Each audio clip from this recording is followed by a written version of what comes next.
Hey everybody, this is my thoughts on Risen 3 Titan Lords. This is an action role-playing game by Piranha Bytes and published by Deep Silver in August of 2014 for PC, Xbox 360, and PlayStation 3, and it was later re-released in August of 2015 for PS4. And this video is coming to you courtesy of the Supernatural Muffin, who sent me this. Thank you, it is greatly appreciated, even though I obviously didn't like the game enough to actually be able to finish it, or even get irritated enough at it to finish it. And I'll get to more of why that is in a moment, because you may be sitting there going, but DW, you reviewed Risen 1 and Risen 2, even though Risen 2 kinda sucked, and you also reviewed pretty much all of the Gothic games except for Night of the Raven, which you just haven't gotten to for some reason yet. But again, I will get to why I'm not reviewing Risen 3 in a moment, but before we get there, let's go ahead and talk about the presentation, which is basically a retread of Risen 2 with some very slight improvements here and there. What you're of course seeing in this video is the so-called Enhanced Edition, which is a slight graphical upgrade of the base game that is barely noticeable, honestly. When this thing went from the normal version to the Enhanced Edition, I honestly couldn't tell much of a difference. I mean, maybe a few things are a bit sharper, but other than that, it looks pretty much exactly the same. And how it looks is basically like Risen 2. I mean, there's a lot of asset reuse, and I do mean a lot of it. And it's not even like Risen 2 was a particularly good-looking game. This really doesn't look much better, although they do have some decent water effects here and there. But apart from that, you're dealing with texture work that is merely average at best for a console game of last generation, so it looks kind of dated in terms of the textures. The modeling itself is mostly fine. The animations are often rather awkward and clumsy, but they generally work to some degree. I mean, don't get me wrong, I'm not exactly expecting AAA visuals or anything out of Risen or Gothic or really anything that Piranha Bytes produces, but this comes across as pretty lazy just because there's so much reuse of things and just because the animations are so clunky. At least the environments tend to look pretty good, although a lot of that is reused as well. It does take place in the same locations for the most part as Risen 2, with some extra ones here and there. And so there's going to be a lot of familiarity with the environments, and you're going to feel like you're just retreading the same ground. This becomes more of a problem when I get to the actual gameplay, but I'll get to that in a moment. What feels slightly less like a retread and more like a regression is the sound design, particularly in the voice acting department. You see, the voice acting in this game is, well, how shall I put it? Downright horrible.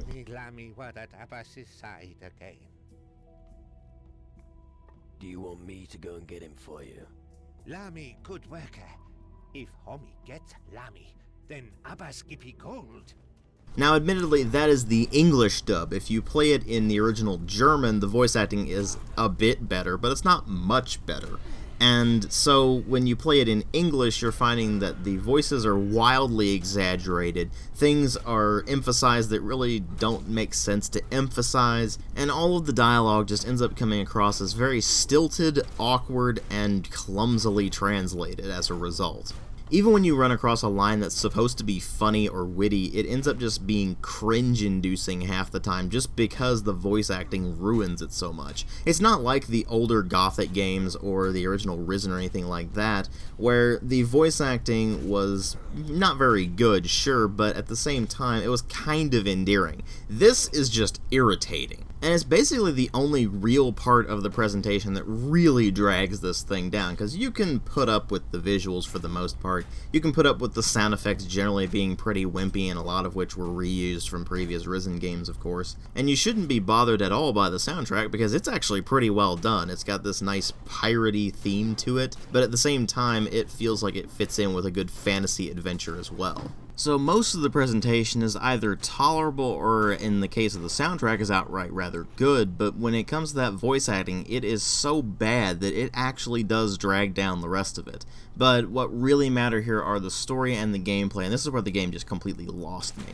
You play as a new nameless hero who is actually the brother of Patty from the previous two games and the son of the pirate captain Steelbeard, and the game almost feels like a complete side story compared to what was going on in the original Risen and Risen 2, because those dealt very heavily with the Titans. But Risen 3's central conflict revolves around the idea that while you're off looking for a treasure, You end up finding a bunch of shadow creatures and end up having your soul consumed by a shadow lord, and thus you need to go and get your soul back. Well, after your body and consciousness get resurrected by the witch doctor Bones from the previous game, but other than that, you're basically just going around to find people who can help you on your quest to regain your soul. And thus you go off to attempt to gain help from the various sorcerers around the southern seas, and that's where the story basically lost me because there wasn't really all that much at stake. You have this kind of nebulous threat of the shadow creatures and the shadow lord in the background, but the shadows are just content to sit around the various islands and just mind their own business, leaving pretty much everybody else alone, and thus making it feel like there's not really all that much at stake. The game just does an absolutely terrible job of getting you invested in the plot, partly because the nameless hero is just kind of an asshole no matter what he's doing. Whether you're deciding to do the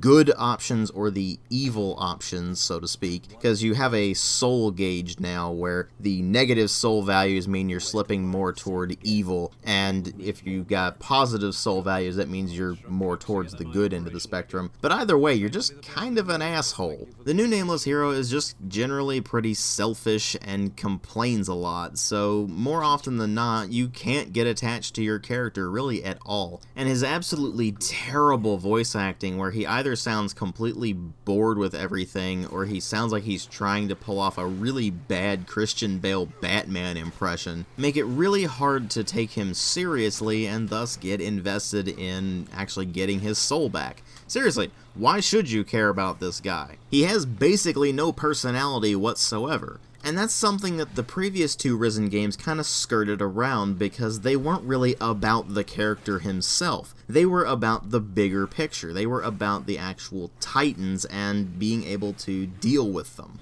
Risen 3 just kind of turns that on its head and tries to make it a more personal narrative regarding the player character, which is not a particularly good idea in this case. The plot itself just ends up coming across as a completely jumbled mess that just doesn't make any sense at all and flops all over the place as it tries to piece everything together. And as I mentioned before, it's basically impossible to give a crap about it. So what's left to give a crap about? Well, you could look at the gameplay and be like, hey, is it like Risen 1? Or is it more like Risen 2? Well, let's put it this way. The main thing that turned me off to this game is that it felt like I was just replaying Risen 2. Sure, they changed up a few things here and there, mostly with regards to the magic no longer being simply voodoo and nothing else. Now they have crystal magic to go along with that, so they basically brought back the kind of magic we know from the original Risen. It's not quite the same, but it's pretty close to it. And so it's nice to see that back, but pretty much everything else is directly ripped from Risen 2, and that's not a good thing. You see, in some respects, it's not necessarily a bad thing, like the glory system, which was an okay idea in the previous Risen game. It just didn't work out all that well. And the idea was that your experience points, or your glory points as they're called in the games, will go directly into improving your various stats and skills. As soon as you have enough glory points to be able to upgrade one of those things, it will actually let you know, and you can go into your character sheet and upgrade them, and you'll become better at whatever it is. So for example, you can upgrade the stat that influences your lockpicking skill, and that will of course improve the lockpicking skill, which will then allow you to pick more advanced locks. And similar things exist for the other skills as well. It might be a barrier to learning a certain ability with regards to combat, like ripostes. Or it might just improve your chance to hit with a ranged weapon of some kind, or something along those lines. Again, this is a decent enough idea in theory, it's just that in practice it ends up coming across as kind of ridiculous because you get glory points for doing just about anything in this game. You smack a few rats around that are running around on the ground, well, you're going to get glory points for that. If you run around and kill things, you get glory for that. If you complete a quest, you get glory for that. Find various things in the world as you explore, and sometimes you'll get glory for that as well. So you never really feel like working toward character improvement is anything all that challenging or even all that rewarding when you get down to it, because you're really not running into a lot of things that are actually going to reward you for having these higher skill levels. I mean, you might have a ridiculously high level lock on a chest, and when you open that chest, you find only a few gold pieces and some trinkets that you can sell in there, instead of, say, a ridiculously powerful weapon or a really good piece of armor or something like that. In fact, it seems like the best way to get better equipment is to straight up make it yourself, because if you do that, then you actually get access to some more powerful weapons than what you can actually just kind of find laying around or find on enemies. Although it's not really going to matter all that much, because all that really does is make it take less time to defeat the various enemies that you're running up against. You see, this thing suffers from having Risen 2's combat system with some very slight tweaks here and there, and they're not tweaks made that are actually better. For example, muskets are no longer ridiculously overpowered. That's kind of it, actually. The combat has absolutely no finesse or skill involved. You don't sit there and have to get the timings down like you did in the original Risen.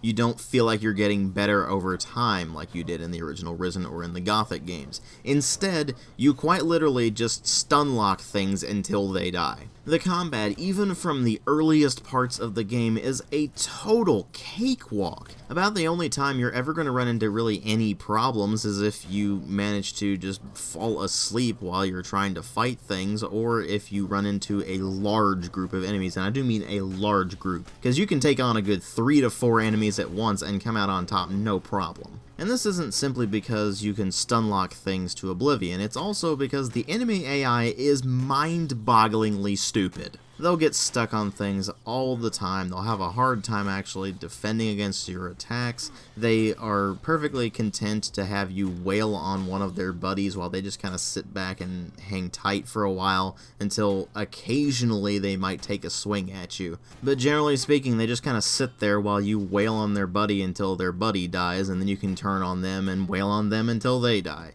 The AI is so incredibly easy to exploit that it just becomes painfully easy to play through this thing. And the combat being that easy is complete anathema to what Piranha Bytes is known for and what makes their games more compelling than most. Hell, even Risen 2 had some degree of challenge at the very beginning of the game when you had basically no combat abilities whatsoever and you couldn't hit worth a damn. This just makes the combat so incredibly easy it becomes a completely pointless chore to go through. And that leaves the rest of the game to pick up the slack, which is really not very much. About the only things you can do other than fight things are various mini-games involving things like knife throwing or drinking or arm wrestling, all of which were pretty painfully easy, as well as explore the various islands only to find that there's really not that much to find.